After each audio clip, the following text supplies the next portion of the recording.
저 동물을 저렇게 사실적으로 어떻게 인류가 그릴 수 있었을까? 지금 얘기해서 미술대학도 안 나온 사람들이 어떻게 저렇게 생동감 나는 그림을 그릴 수 있었는가 하는 걸 생각하게 합니다. 여기서 이제 미술이란 무엇인가 두 번째 우리 선사시대에서 찾을 수 있는 두 번째 테마이기도 합니다.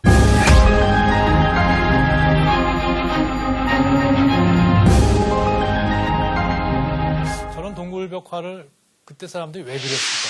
뭐 이런 의문을 많이 하는데요. 대체 여러 가지 설을 제시하죠. 그러니까 인류가 살았던 삶의 절실한 부분, 저 큰 소하고 인간들이 맞대응해서 싸워야 되잖아요. 그 싸울 때 정말 주먹도끼 하나 들고 저 동물하고 싸운다고 생각할 때, 나무가지 같은 걸 들고 싸운다고 생각할 때 정말 절실한 부분이에요. 저 동물에 치여 죽거나 혹은 내가 저걸 못 잡으면 굶어 죽거나 이런 생존의 문제에 부딪혔을 때 그 절실한 부분을 저렇게 감동적으로 그렸다. 이런 생각을 해봅니다. 되게 일반 화가들도 어느 화가들도 이렇게 평생의 그림들을 쭉 삶과 함께 이렇게 뒤져보면 가장 어렵고 절실했던 부분의 그림들이 가장 좋은 작품으로 이렇게 나오는 걸 볼 수가 있거든요. 또 하나는 뭐 이렇게 어떤 매직의 영혼설, 저런 동물의 영혼을 잡아먹고 난 뒤에 이제 위로했다. 혹은 교육설.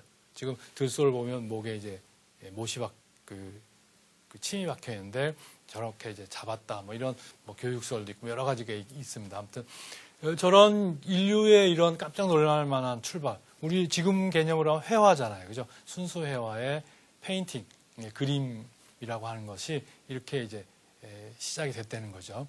바로 이러한 그 인류의 그 그림의 시작.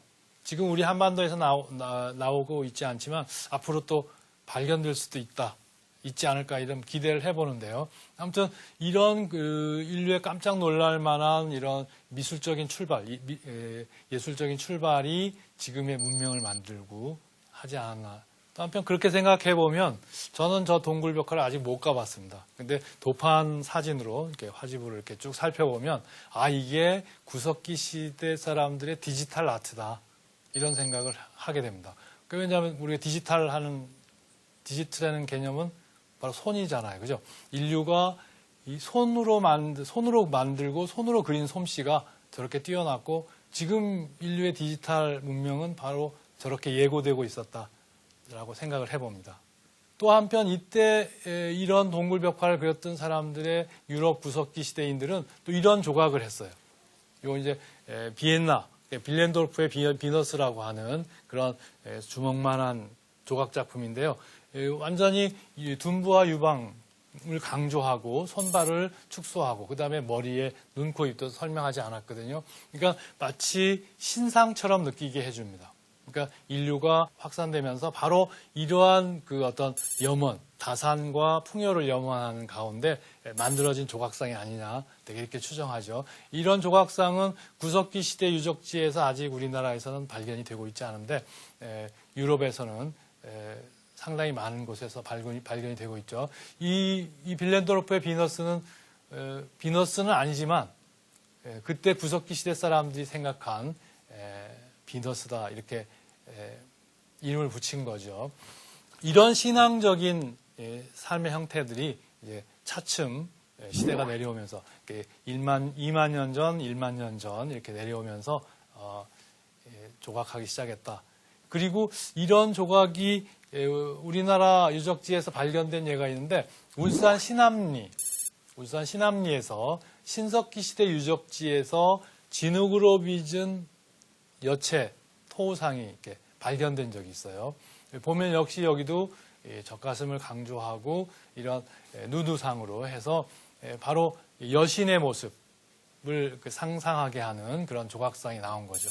그러니까 바로 이제 구석기에서 신석기로 넘어가면서 이제 빙하기가 끝나고 그 다음에 이제 하면서 이제 삼터가 동굴 지역에서 강변이나 해변 지역으로 이렇게 옮기게 되죠. 그러면서 바로 이러한 토를 만들었던 신석기 시대 사람들의 그 새로운 모습, 신석기 시대의 엄청난 이제 인류의 새로운 문명의 변화가 이루어지는데 그것이 바로 이 토기의 발명입니다. 토기.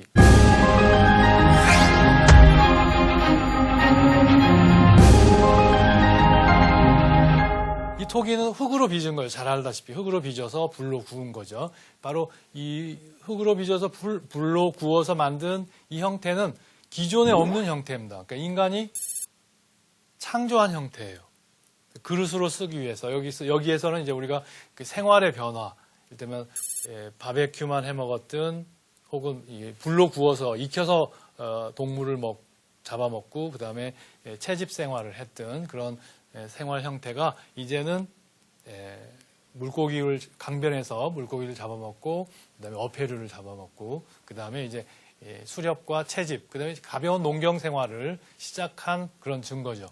이 토기의 형태는 밑이 둥글고 아가리 부분이 넓고 그러면서 수직으로 올라간 이런 포탄 형태인데요.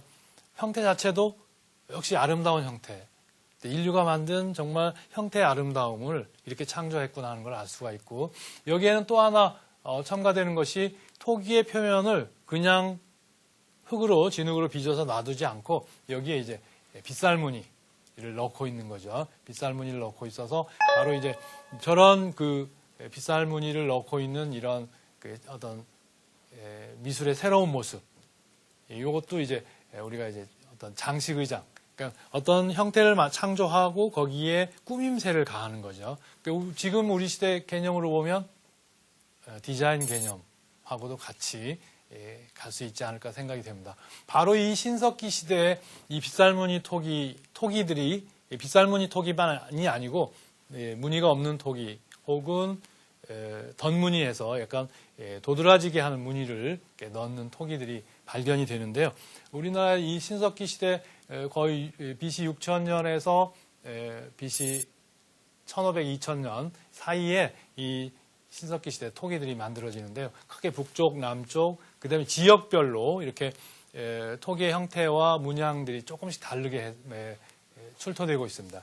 그러니까 많은 신석기 시대 토기들이 발견이 되고 있는 거죠. 그러니까 그만큼 이제 한반도에 빙하기가 끝나면서 따뜻한 기후 속에서 인간이 살기 좋은 땅이 됐다 이렇게 생각할 수 있죠. 그런데 이 구석기와 신석기를 어떻게 이을 것인가 이런 것들이 이제 과제로 지금 고고학적인 과제로 남아 있는데요. 이 구석기 시대 사람들이 한반도에 살면서 토기를